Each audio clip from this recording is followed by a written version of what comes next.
अस्सलाम नाज़रीन, मैं हूं डॉक्टर मसूद परवेज। आज का टॉपिक बहुत अहम है। आज सुबह सुबह मुझे किसी ने एक वीडियो फॉरवर्ड की और पूछा जनाब कि क्या टैंक बड़े लगाने चाहिए।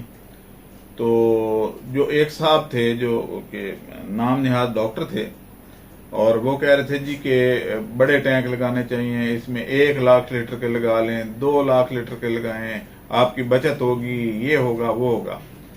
आज अच्छा, इस वीडियो को आपने एंड तक जरूर देखना है क्योंकि एंड पे हम एक वीडियो अपलोड करेंगे, एक क्लिप, जिसको देख के तो सबके जो है वो होश ठिकाने आ जाएंगे कि ये हो क्या रहा है, और उसको मिस मत कीजिएगा, लेकिन वो एंड पे आएगी। पहले मैं इसकी जो है वो तमहीद मान लूं कि ये इस तरह के लोग कर क्या रहे हैं। अब ये जो है साहब, ये बिल्कुल बिलावल जरदारी बन चुके हैं, यानी इनकी अभी कांपे भी टांगेंगी कि ये फरमा रहे थे कि जो छोटा टैंक होता है उसमें कम पानी आता है, जो बड़ा टैंक होता है उसमें ज्यादा पानी आता है। जैसे कि बिलावल ने कहा था, जब बारिश ज्यादा होता है तो ज्यादा पानी आता है, जब बारिश कम होता है तो कम पानी आता है। तो ये भी ऐसे ही करते, ये तो बच्चे को पता है कि अगर छोटा पतीला होगा तो उसमें कम चावल बनेंगे और जो बड़ा पतीला होगा तो उसमें ज्यादा चावल बनेंगे। तो वो फरमा रहे थे उसके फवायद के जनाब, आपके जो है वो 4 टैंकों की कीमत जो है वो उसमें आप 10 टैंकों का जो है वो एक ही बना लें। अगर ऐसे होता तो शादी पे देगें 20-20 शादी हाल वाले क्यों पकाते हैं? एक ही बड़ी देग पका लेते। क्या जरूरत थी कि इतने चूल्हे जलाएं, इतने बंदे अलग अलग पका रहे हैं? और उसके बाद वजह क्या है? वजह यह है, हालांकि उसमें गैस भी बचनी थी, बंदों की भी बचत हो जानी थी, एक ही बड़ी वो होती देग और उसमें बड़ा सा चमचा हिलाते और पका के सबके आगे रख देते। बट मसला यह है कि अगर एक देग खराब हो जाए तो बाकी तो बच जाती है ना, यानी बराती भूखे तो नहीं जाते। अगर एक ही देग हो और इतनी बड़ी और उसमें कोई खराबी पैदा हो जाए, नमक ज्यादा डाल जाए या कुछ हो जाए, तो फिर बराती तो भूखे जाएंगे। इधर भी ऐसे ही है। जब आप एक यूनिट जो है जो स्टैंडर्डाइज है वो आप 15 फुट का है, क्या हम बड़े टैंक नहीं बना सकते? हम भी बना सकते हैं। अगर हमें कोई कहता है जी आप, हम उसको मशवरा जरूर देते हैं कि 15 फुट का बनाएं या हद 20 फुट का बनाएं। 1 लाख लीटर या 2 लाख लीटर के हम क्यों नहीं रिकमेंड करते? इसलिए नहीं करते कि जब उसमें प्रॉब्लम आ जाएगी तो पूरी की पूरी मछली जाया हो जाएगी। एंड पे वीडियो आप देखिएगा कि हुआ क्या है, एक यानी इस के एंड पे इसका प्रूफ आपको मिलेगा कि क्या हुआ है, बड़े टैंकों वालों के साथ क्या मिसहैप हो रहा है। तो जब आप बड़ा टैंक बनाते जाएंगे तो आखिर पे ये कहेंगे कि जनाब 1 एकड़ का बना लें। तो भाई अगर 1 एकड़ का बनाना है तो ये पहले बन नहीं रहे थे जमीन में? हम चाह रहे हैं कि ये कॉटेज इंडस्ट्री बने, छोटी छोटी जगह पे छोटे टैंक बने, जिसके पास कम सरमाया है वो इसको करे और उससे अर्निंग ले, और छत पे भी लग जाए, और हवेली में छोटे छोटे यानी 15-15 फुट के टैंक लगना शुरू हो जाएंगे। तो 1000 स्टैंडर्ड है कि 1000 किलो आप वजन ले लेते हैं। अब जब इसको बढ़ा के आप 10 लाख लीटर का बना लें तो फिर 1 एकड़ में इंशाल्लाह आ जाएगा। तो 1 एकड़ में 1 इंच पानी खड़े करने के लिए 1,36,000 लीटर पानी की जरूरत होती है, और अगर आप 3 फुट को पानी भरेंगे तो फिर वो कितना होगा? तो इसी तरीके से इसके डिसएडवांटेज क्या है? एक तो यह है कि बीमारी आएगी या कोई प्रॉब्लम, अगर आप जैसे ये वीडियो देखेंगे आप एंड पे, तो उसके साथ क्या हुआ? उसका साथ ये हुआ कि उसकी जो वोल्टेज कम होगी, पानी जो पंप उसने इरेशन के लिए रखा हुआ था वो कम हो गया, उसकी इरेशन कम होगी वोल्टेज ड्रॉप होने की वजह से, और उससे 27,000 मछलियां मर गई। और वो आप तस्वीर देख लें, उसका वॉइस नोट भी मैं डलवा देता हूं। अब इस तरह के नुकसानात लोग जब इस तरह के लोगों के मशवरे लेके करेंगे तो फिर तो ये इंडस्ट्री बजाय फ्लोरिश करने के वो तबाह बर्बाद हो जाएगी, और बाद में इनका क्या जाना है? ये ना इनका कोई आगे ना पीछे, यानी लेबर क्लास के लोग इस तरह का मशवरा दे सकते हैं, कोई टेक्निकल बंदा तो नहीं दे सकता। अब जब दूसरा प्रॉब्लम ये होगा कि जब आप इतना बड़ा टैंक लगाएंगे तो 15 फुट वाले टैंक में पानी भरने के लिए 1 इंच डिलीवरी की अगर आपकी पाइप है तो 6 घंटे से 8 घंटे लगते हैं। जब आप 1 लाख लीटर को भरेंगे तो 2 दिन पूरी 1 इंच की डिलीवरी चलेगी तो वो टैंक भरेगा।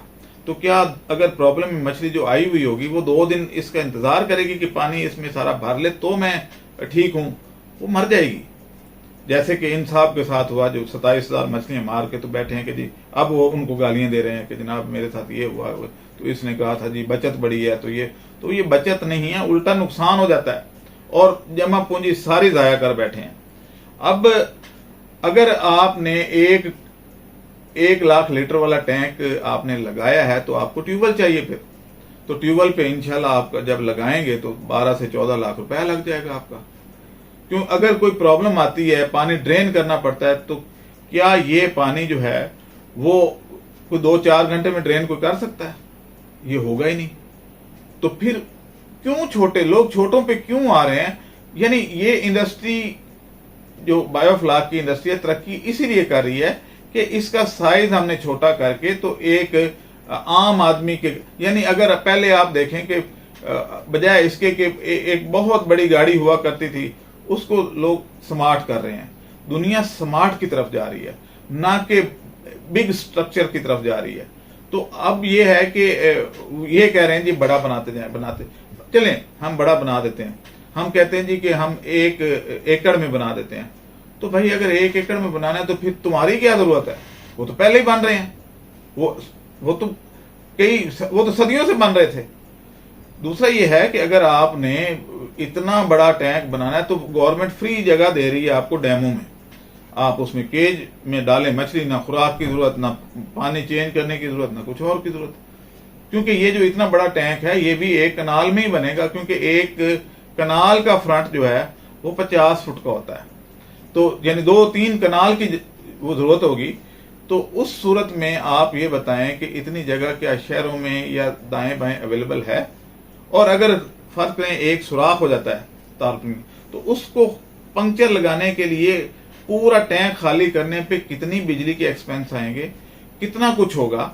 तो पता नहीं ये लोग कहां से आके अपनी साइंस वो डाल देते हैं कि जनाब बड़ा टैंक होगा तो ज्यादा पानी आएगा, छोटा टैंक होगा तो कम पानी आएगा, और उनको मशवरे देते हैं कि जनाब आपकी कॉस्ट बच जाएगी। भाई रिस्क कितना बढ़ जाएगा, कोई भी मिसहैप हो सकता है, ऑक्सीजन कम हो सकती है, उसको कैसे पूरा करेंगे? पानी चेंज करना पड़ जाता है तो आप कैसे करेंगे? सफाई कैसे करेंगे? कौन बंदा 100 फुट लंबे टैंक के अंदर बैठ के सफाई करेगा, वाइपर लेके अंदर फिरेगा? ये 15 फुट वाले सोच समझ के दुनिया ने बनाए हैं, कोई ऐसा नहीं है कि 7.5 फुट का आप एक वाइपर लें तो चारों साइडों से घुमा दें। अब उधर 50 फुट लंबा कौन वाइपर बनाएगा और वो कैसे चलेगा? तो हैरानगी वाली बात है। फिर उसमें इरेशन कैसे होगी? और इरेशन अगर आप बहुत बड़ा वो लगाते भी हैं, वो यानी 1 लाख लीटर को इरेशन करने के लिए या 80,000 या 90,000 लीटर को इरेशन, तो आपको कम से कम 10 हॉर्स पावर की मोटर चाहिए होगी। तो फिर 3 फेज कनेक्शन लगाएं, पहले ट्रांसफार्मर रखवाएं तो उससे करें, फिर छोटी मोटरें तो उस पर काम नहीं करेंगी। तो ये लोग जो है वो मिसगाइड कर रहे हैं, इनसे बचें अभी। क्योंकि ये जो बंदा भी यूट्यूब पे आके तो बगैर किसी लॉजिक के आके तो वो डाल देता है, और उसके चंद वाह वाह करने वाले भी पैदा हो जाते हैं। जज़ाकल्लाह, माशाल्लाह, आप बहुत इंफॉर्मेटिव, बहुत। और भाई इस तरह की इंफॉर्मेशन लेनी है तो फिर इससे बेहतर तो आप खुद कर सकते हैं। यानी आपको अगर जब बिलावल जरदारी ने कहा था कि जब बारिश ज्यादा होता है तो ज्यादा पानी होता है, पूरे मुल्क में उसका मजाक बना था, इवन हमारे वजीर आजम ने उसका मजाक उड़ाया था। तो आप फार्मर जो हैं इस तरह के लोगों से बचें। ये जो न्यू बिलावल जरदारी आ गया है इससे बचें। ये क्या लॉजिक दे रहा है? यानी हमारे यहाँ इस तरह के साइंसदान पैदा होने शुरू हो गए हैं कि जो कहते हैं कि बड़ा पतीला होगा तो ज्यादा पानी होगा, छोटा पतीला होगा तो कम पानी होगा। ये को बताने वाली बात है। तो अब ये है कि इसमें नुकसान मत करें। जो स्टैंडर्डाइज तरीका है 15 से 20 फुट का ही नॉर्मल बनता है और उसी को बनाए। हाँ, अगर ये होता समुंदर के अंदर केज होती तो वहां पे आप ये कर सकते थे, या पानी इन आउट हो रहा हो कि उतना पानी एक ट्यूबवेल पानी का अंदर आ रहा हो और उसी तरीके से वो नीचे से निकल रहा हो, देन ये किसी हद तक आप कह सकते हैं भाई ये। लेकिन उसमें भी अगर छोटा सा पंक्चर भी हो गया, कोई सुराख हो गया, तो पूरे का पूरा टैंक जाया हो जाएगा। तो बजाय इसके कि हम पूरा टैंक ज़ाया कर लें और अपने सारी जमा पूंजी इसी में ज़ाया कर दें, तो ये रिस्क फैक्टर अपने जहन में रखें आप। ये तो है, अब हम भी जो है वो अगर हमें कोई कहता है तो हम बना तो देंगे, लेकिन उससे एक लिखवाते हैं कि हमारी गारंटी इस मामले में नहीं है, स्टैंडर्डाइज साइज जो है वो ये है, चलें आपने उससे कुछ ज्यादा करना तो आप 20 फुट का बना लें। लेकिन आप ऐसा नहीं है कि बड़े से बड़ा बनाते जाएं, बड़े से बड़ा बनाते जाएं। तो जैसे कार का एक साइज होता है, आप उस साइज से तजावज जब भी करेंगे तो आपको प्रॉब्लम होगी, ना मोड़ सकेंगे ना, यानी जहाज के साइज की आप कार नहीं बना सकते, वो किसी चौक से मुड़ेगी नहीं। तो इसलिए जो चीज जिसके लिए स्टैंडर्डाइज की जाती है एक टेक्नोलॉजी, उसी पे रहें। अब आप ये वीडियो देखें, मैंने आपसे वादा किया था, इन साहब ने इसी तरीके से बहुत बड़ा टैंक बनवा लिया इसी तरह के किसी बंदे से मशवरा लेके, और अब ये देख लें कि इनके साथ क्या हुआ है। ये कल ही इन्होंने हमारे से रब्ता किया और आज सुबह इन साहब ने एक और वीडियो डाल दी है, तो आप देखें और एंजॉय करें।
हमारे चैनल को सब्सक्राइब करें और साथ में बेल आइकन को भी दबा दें ताकि हमारी हर नई आने वाली वीडियो आप तक बआसानी पहुंच सके।